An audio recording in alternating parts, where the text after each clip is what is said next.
Sania tidak punya uang jika terus berada di rumah sakit. Ia hanya punya uang 1 juta, sisa biaya pemakaman ibunya. Jadi meski kondisinya belum pulih, ia memaksa keluar. Kini perempuan itu berada di depan meja bagian administrasi untuk membayar biaya rumah sakitnya. Sus, perawat yang duduk menunduk mengerjakan tugasnya, mendongak melihat Sania setelah mendengar suara Sania. Iya, saya mau bayar biaya rumah sakitnya, tapi saat ini saya nggak bawa tas. Apa boleh saya pulang dulu ambil tas saya dari rumah ke pemakaman kemarin? Sania naik mobil ambulan yang membawa ibunya ke pemakaman itu. Sania terlalu sedih dan hanya fokus dengan kematian ibunya hingga ia lupa membawa apapun saat itu. Bahkan Sania tidak ikut pulang bersama Ibu Titin. Karena itu ia menjadi kesulitan uang saat ini. Biaya rumah sakitnya sudah dibayar sama Pak Arka. Pak Arka, Sania mengerutkan keningnya.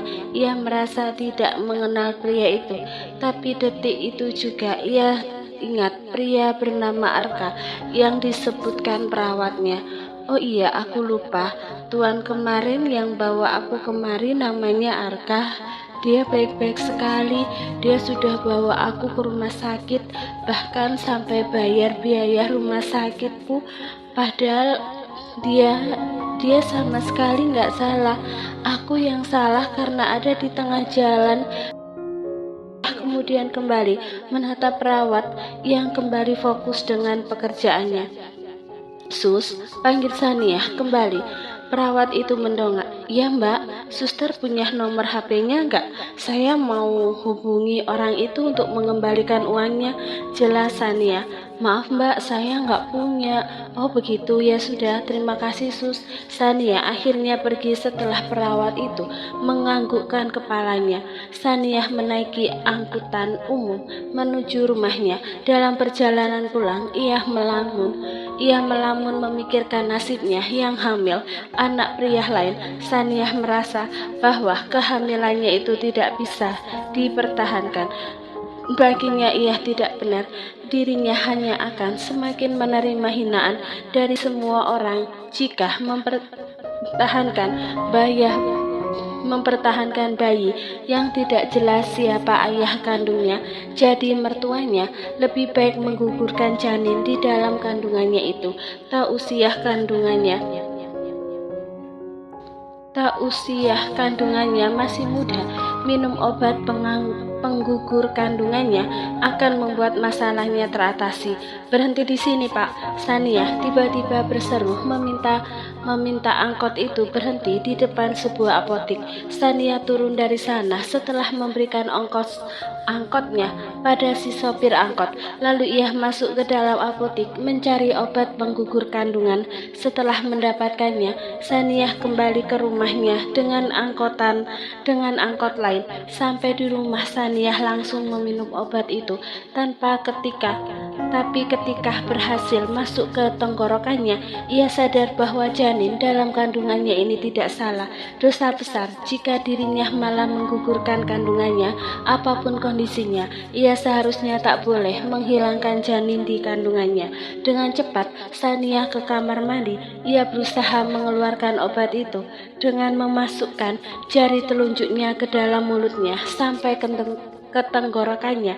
Tak peduli air matanya keluar akibat yang ia lakukan, ia harus mengeluarkan obat itu. Akhirnya Sania berhasil memuntahkan obat itu. Sania melihat obat itu di lantai masih utuh. Seketika itu pula Sania menangis karena menyesal apa yang sudah ia lakukan tadi. Ya Allah, apa yang sudah aku lakukan? Kenapa aku bisa sejahat ini pada janin yang tidak berdosa ini? Dia tidak salah, dia tidak berdosa. Dia adalah anugerah yang seharusnya aku pertahankan. Orang yang harusnya disalahkan adalah Rafa dan pria brengsek itu. Merekalah yang membuatku seperti ini dan membuat janin ini harus lahir dalam kondisi tidak punya ayah. Sania terus menangis di sana, menangisi perbuatannya, tapi juga menangani nasibnya yang begitu menyedihkan. Di saat Sanjaya meratapi nasibnya di kamarnya, suara ketukan pintu serta seruan Delisa terdengar di luar. Sania, apa kau di dalam, Sania? Sania yang mendengar suara temannya buru-buru menghapus air matanya, kemudian keluar dari kamarnya. Ia membuka pintu rumahnya dan langsung tersenyum pada Delisa. Meski Sania tersenyum kepadanya, tapi ia tahu bahwa Sania sedang sedih. Terlihat jelas di wajahnya yang memerah dan wajahnya masih kelihatan basah, ditambah bola matanya masih memerah, seperti habis menangis. Sania tidak bisa membohongi hanya dengan senyuman saja, apalagi Sania baru saja kehilangan ibunya. Sania, maaf, aku tidak ada saat Bibi Murni tiada. Aku tidak ada di sisi kamu. Delisa pergi ke rumah orang tuanya di Bandung saat Bu Murni meninggal. Delisa baru mengetahuinya kemarin dari Bu Titin. Saat ia datang ke rumah Sania, ia mencoba menghubungi Sania, tapi nomor HP Sania tidak aktif. Bahkan Delisa mencari Sania kemana-mana tapi tidak menemukan Sania dimanapun, hingga Delisa hampir melapor polisi hari ini jika saja Sania tidak muncul. Nggak apa-apa Del, aku maklumin kok. Ada kamu sekarang ini udah buat aku seneng Del. Aku pikir kamu nggak mau temuin aku lagi. Astagfirullah, kamu kok mikirnya gitu sih San? Aku itu nggak pernah ragu sama kamu. Aku selalu percaya sama kamu, San, ucap Delisa dengan tatapan sendunya melihat Sania. Sania yang menundukkan wajahnya mengangguk. Ia kembali menangis di depan Delisa. Sungguh ia tidak bisa menahan air mata kesedihannya jika mengungkit kematian ibunya. Delisa yang melihat itu segera memeluk sahabatnya. Yang sabar ya San, sabar. Apapun yang terjadi tolong jangan pernah menyerah dengan hidupmu. Sania mengangguk. Sekarang aku hamil Del. Delisa terkejut. Ia tiba-tiba melepaskan pelukannya dari Sania dan beralih menatap Sania dengan tatapannya yang terkejut. Kamu hamil? Sania tidak sanggup menatap wajah Delisa. Ia mengangguk dengan wajahnya yang tertunduk sedih. Anak pria yang malam itu bersamamu? Tanya Delisa. Sania mengangguk. Wajahnya lalu mengangguk pelan. Air mata sedih terus mengalir. Ya Tuhan, tidak ada yang bisa dikatakan Delisa saat ini selain terkejut. Anak ini tidak berdosa, jadi aku akan mempertahankannya Del. Kamu sekarang tinggal sendiri. Bagaimana caranya kamu membesarkan anak itu nanti? Belum lagi biaya persalinanmu dan kebutuhanmu yang lain San. Mempertahankan bayi itu bukan hanya butuh tekad dan keberanian, tapi butuh biaya. Anak ini gak punya dosa Del. Dia adalah anugerah. Aku tahu, tapi dengan keadaanmu sekarang kamu gak bisa. Kamu itu udah dipecat dari perusahaan San. Delisa tidak setuju jika Sania harus mempertahankan kandungannya, bukan karena ia kejam, tapi karena ia tidak tega melihat Sania semakin menderita. Aku memang butuh uang untuk bayar persalinanku dan juga kebutuhan anak ini setelah lahir, tapi itu bukan alasan untuk menggugurkannya. Masalah pekerjaan, aku akan cari pekerjaan cepat, misalnya jadi pelayan kafe atau yang lainnya. Itu enggak masalah, asal aku dapat uang yang bisa kukumpulkan untuk persalinanku.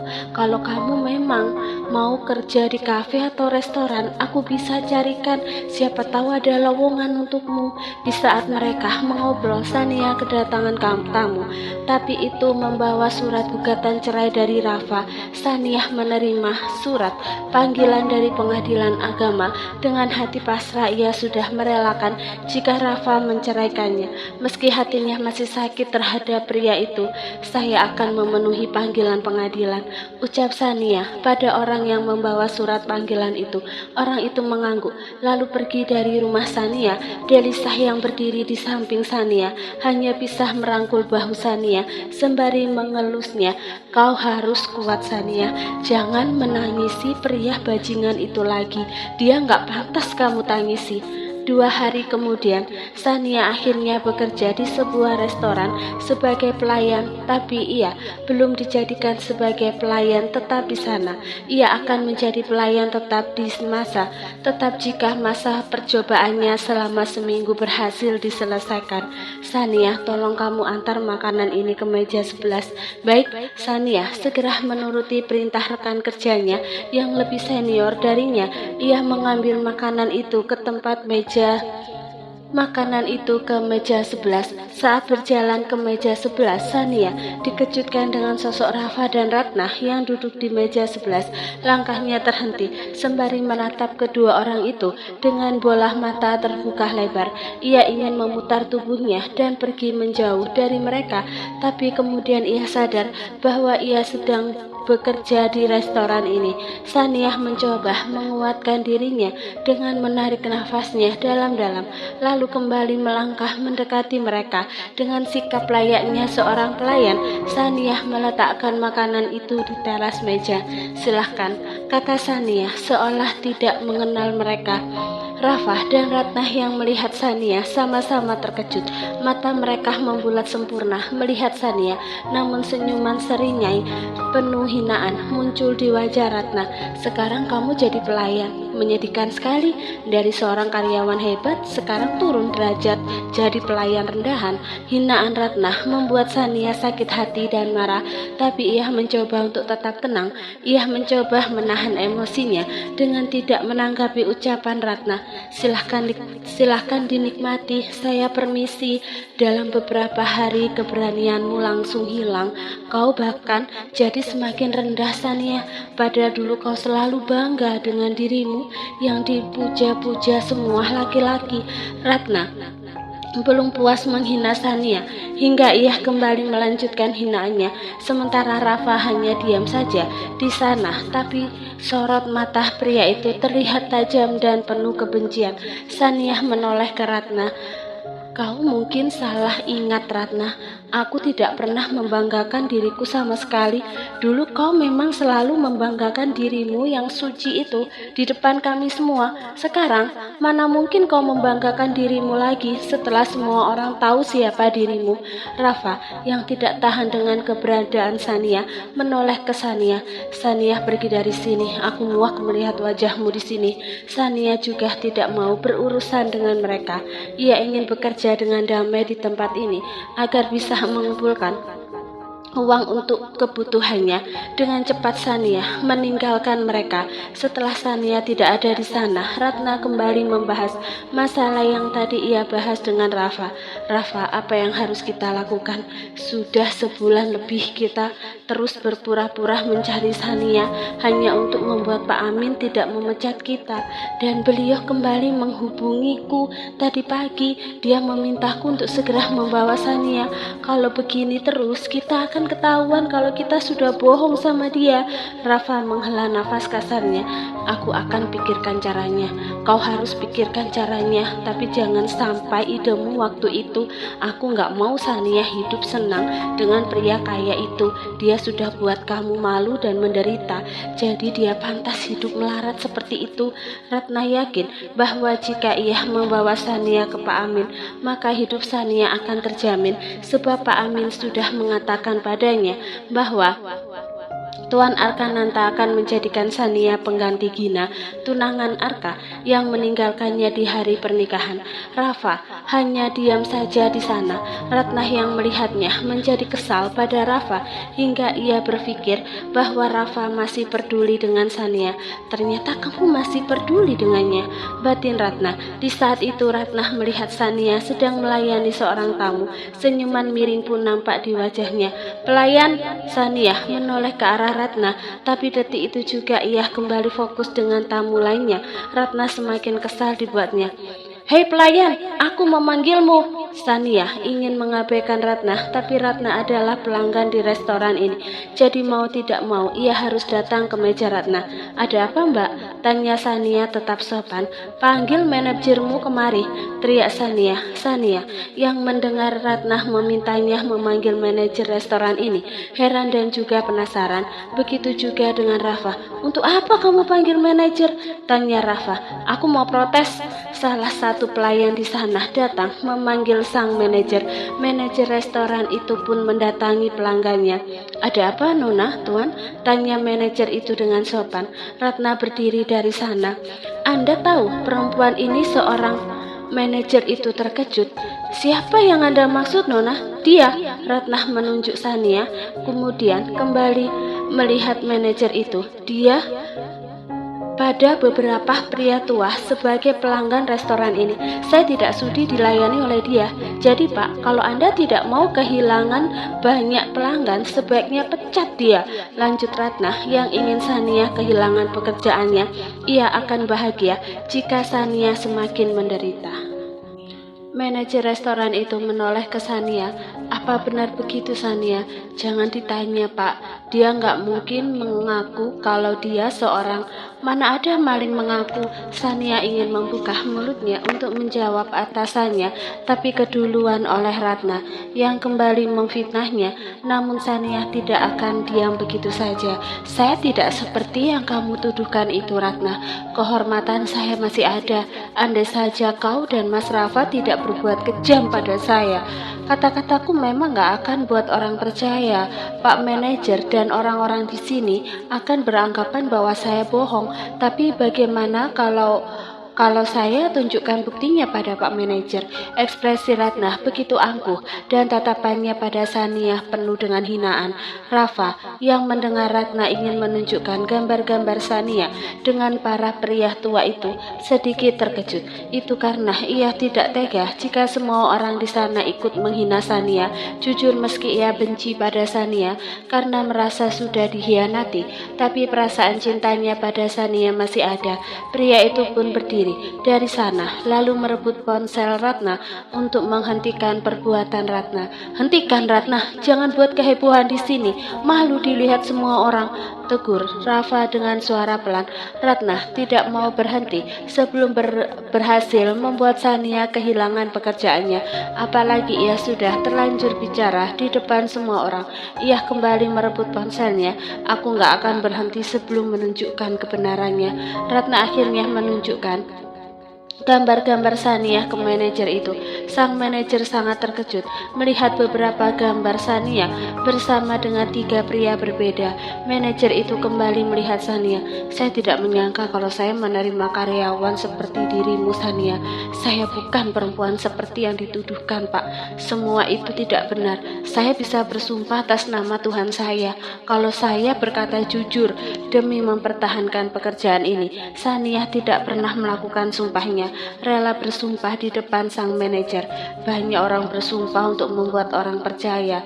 Mereka mengatasnamakan dirinya, ibunya, anaknya, keluarganya, bahkan Tuhannya hanya demi orang percaya kepadanya. Orang-orang seperti itu adalah orang yang sangat buruk. Nauzubillah, semoga aku tidak bertemu lagi dengan orang seperti Sania, saut Ratna sembari menggeleng dengan ekspresi jijik melihat Sania. "Saya berkata jujur.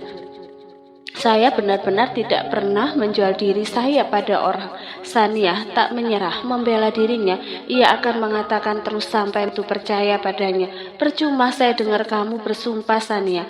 Saya sudah lihat buktinya di sini," tegas sang manajer yang lebih percaya dengan bukti di depan matanya. "Kalau Anda tidak percaya sama saya, mungkin Anda akan lebih percaya sama pria di depan saya. Dia Rafa, teman saya. Dia menikahi perempuan ini tanpa tahu bahwa perempuan ini seorang..." Mereka baru menikah sebulan lalu. Tepat di malam pengantin, Rafa tahu bahwa perempuan ini seorang Plak, tamparan keras pun mendarat di pipi Ratna. Sania yang sudah tidak tahan dengan semua ucapan Ratna menampar keras perempuan itu. Ratna terkejut, refleks ia memegang pipinya. Berhenti menyebutku itu. Aku bukan wanita seperti itu. Mungkin kamulah yang sudah menjual dirimu lalu beralih menuduhku. Ratna yang memegang pipi bekas tamparannya terkejut melihat Sania berteriak di hadapannya. Namun ia sama sekali tidak takut melihat perempuan itu marah. Jangan memutarbalikkan fakta, Sania. Aku sama sekali tidak menuduhmu. Itulah faktanya. Dan kalau kamu berpikir aku menuduhmu, apa alasannya aku melakukan itu padamu? Selama ini hubungan kita baik-baik saja. Baik kamu dan aku tidak pernah bertengkar. Tapi itu sebelum aku tahu kamu sengaja menipu Rafa. Ya, kita memang tidak pernah bertengkar. Tapi aku tahu kalau kamu suka dengan Rafa. Mungkin karena alasan itu kamu sengaja menuduhku. Selama ini Sania tidak yakin jika Ratna menyimpan rasa terhadap Rafa. Namun setelah melihat Ratna terus memojokkannya, menuduhnya, memfitnahnya, ia semakin yakin bahwa Ratna menyukai Rafa. Dan mungkin alasan itulah Ratna melakukan ini semua. Bahkan saat ini Sania yakin bahwa Ratna yang sudah menjebaknya. Jangan sembarangan bicara, Sania. Rafa adalah sahabatku sejak kecil. Sebagai sahabatnya tentu saja aku harus membantunya menyingkirkan orang-orang jahat kayak kamu. Di saat itu juga Arkah keluar dari salah satu ruangan tertutup. Pria itu ternyata sudah berada di restoran itu. Ia sedang rapat bersama rekan bisnisnya dari luar negeri. Arka hanya ditemani oleh satu sekretarisnya dan juga satu pengawal pribadinya. Arka tidak menyusul rekan kerjanya meninggalkan tempat itu. Arka yang mengenal Sania malah berdiri memperhatikan Sania yang sedang berdebat dengan seorang perempuan. Saya tidak mau dengar kalian berdebat lagi di sini. Manajer itu kembali menyahut karena kesal melihat Sania dan pelanggannya berdebat. Lalu ia menatap Sania dengan serius. Sania, kamu saya pecat. Jadi sebaiknya kamu keluar dari restoran ini sekarang juga. Saya tidak mau melihatmu lagi. Manajer itu tidak ingin pelanggannya semakin membuat keributan hingga ia langsung memecat Sania tanpa basa-basi lagi agar tempatnya kembali tenang. Sania terkejut mendengar pemecatannya. Ia pun memohon pada atasannya itu, Pak, tolong jangan pecat saya. Saya sangat membutuhkan pekerjaan ini, Pak. Kalau kamu butuh uang, sebaiknya kamu cari pekerjaan lain, tegas manajer itu. Tapi saya sudah terlanjur diterima di sini. Akan butuh waktu lama kalau saya cari pekerjaan baru lagi, Pak. Sedangkan saya sekarang sedang berusaha mengumpulkan uang. Sania terus memohon agar dirinya tidak dipecat. Bahkan matanya berkaca-kaca karena sedih serta kecewa dirinya dipecat. Itu bukan urusan saya. Pokoknya kamu harus keluar dari sini. Manajer itu tidak mau berurusan lagi dengan Sania. Ia pun memanggil dua karyawan prianya untuk menarik Sania keluar dari sana. Dua karyawan itu pun datang menarik paksa Sania keluar dari restoran. Bahkan kedua pria itu mendorong Sania. Sania nyaris jatuh ke tanah. Jika saja Arka tidak datang menangkap dirinya. Arka buru-buru datang ketika melihat Sania ditarik keluar oleh dua pelayan restoran itu hingga ia berhasil menangkap tubuh Sania yang hampir jatuh ke belakang. Dua pria itu segera menutup pintu restoran sementara Sania yang berada dalam genggaman pria tampan itu kembali berdiri dengan benar.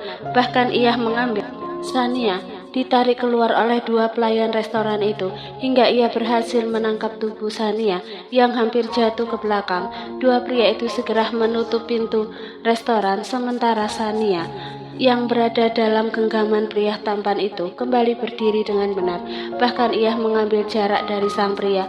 Namun ia terkejut kala melihat wajah pria itu. Pria yang berdiri di depannya saat ini adalah pria yang membawanya ke rumah sakit. Anda tuan waktu itu? Tanya Sania sekedar memastikan. Arka, seperti biasa. Arka selalu memasang ekspresi datarnya pada orang lain meski ia berniat baik. Iya Tuan Arka, saya mencari Anda selama 2 hari ini dan kebetulan Anda ada di sini. Arka mengerutkan keningnya heran dan penasaran dengan perempuan ini yang mencarinya. Kenapa kamu cari saya? Saya mau ganti uang Anda karena seharusnya Anda nggak perlu bayar biaya rumah sakit saya. Saya jatuh sendiri di depan mobil Anda. Anda sama sekali tidak salah. Sayalah yang salah sama Anda. Jelasannya, saya tadi dengar kalau kamu butuh uang. Jadi bagaimana bisa kamu mengganti uang saya? Sedangkan kamu saja tidak punya. Saya akan cari pekerjaan lain lagi, tapi uang Anda pasti saya ganti setelah saya dapat uang gaji saya. Berikan saja nomor rekening Anda. Sania sudah memakai uang terakhirnya untuk membeli bahan makanan. Karena itu ia hanya bisa berjanji untuk membayar hutangnya pada pria ini setelah mendapat pekerjaan baru. Ayo ikut saya. Arkah tidak menanggapi ucapan Sania. Ia malah mengajak Sania ke mobilnya. Sania berpikir bahwa pria itu ingin membahas masalah uangnya hingga ia mengikuti pria itu ke arah mobil mewah yang terparkir di parkiran restoran. Arkah membuka pintu mobilnya. Sania tidak segera masuk. Perempuan itu malah melihat Arkah yang berdiri sembari memegang pintu mobil. Kenapa? Kamu mengira saya mau berbuat jahat sama kamu? Sania merasa tidak enak hati setelah mendengar ucapan Arkah hingga ia masuk ke mobil itu. Lalu Arkah menyusul masuk dan duduk di samping Sania. Sekretaris Arkah dan pengawalnya ikut masuk ke mobil. Lalu Arkah menoleh ke sekretarisnya yang duduk di depannya. Claudia, tuliskan alamat rumah saya, lalu berikan pada perempuan ini. Claudia segera melakukan perintah atasannya. Ia mengeluarkan buku catatan kecilnya, lalu menuliskan alamat atasannya. Setelah itu memberikannya pada Sania.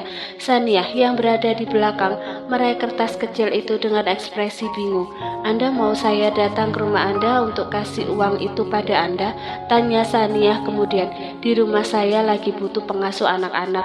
Kalau kau bisa mengasuh anak usia 4 tahun, datang saja ke alamat itu. Gajinya 10 juta sebulan. Sania terkejut mendengar gaji yang cukup menggiurkan. Itu lebih besar dari gajinya yang dulu pernah menjadi karyawan pariwisata. Apa ada syaratnya, Tuan? Tanya Sania memastikan. Kerja dari pagi sampai malam, waktunya 24 jam dan kau hanya boleh fokus dengan tugasmu. Jadi kalau kau bersedia, kau bisa bawa barang-barangmu besok ke rumah dan bisa tinggal di rumah saya sebagai pengasuh. Tegas Arka, tapi masih dengan suara pelan. Baik, sekarang turunlah. Tita Arka. Sania pun turun dari mobil Arka. Ia menatap mobil itu melaju pergi, lalu melihat alamat yang tertulis di kertas itu. Jadi pengasuh. Menjadi pengasuh adalah pekerjaan yang menurutnya sulit dilakukan. Meski belum pernah melakukannya, itu karena harus berhadapan dengan anak kecil. Namun Sania saat ini butuh pekerjaan cepat agar ia bisa mengumpulkan uang untuk biaya persalinannya. Sementara Arkah yang masih berada di mobilnya yang melaju, melamun, memikirkan Sania. Pria itu menawarkan Sania pekerjaan sebagai pengasuh, bukan karena sulit mencari pengasuh anak, tapi karena ia merasa kasihan melihat Sania dipecat. Sejak ia mendengar Sania menangis serta mendengar kata-kata Sania di rumah sakit, ia semakin iba dengan perempuan itu sampai terus memikirkannya. Terlebih di matanya, Sania seperti perempuan baik-baik yang tidak suka mencari perhatian terhadapnya. Berbeda dengan perempuan yang sering ditemuinya, mereka selalu menunjukkan sisi baiknya, sisi lembutnya dan sikap manjanya yang menurut Arka berlebihan. Sania apa adanya, tidak pura-pura dan tidak manja sampai mau mengembalikan uangnya. Semoga mempekerjakannya adalah hal yang baik untuknya, batin Arka.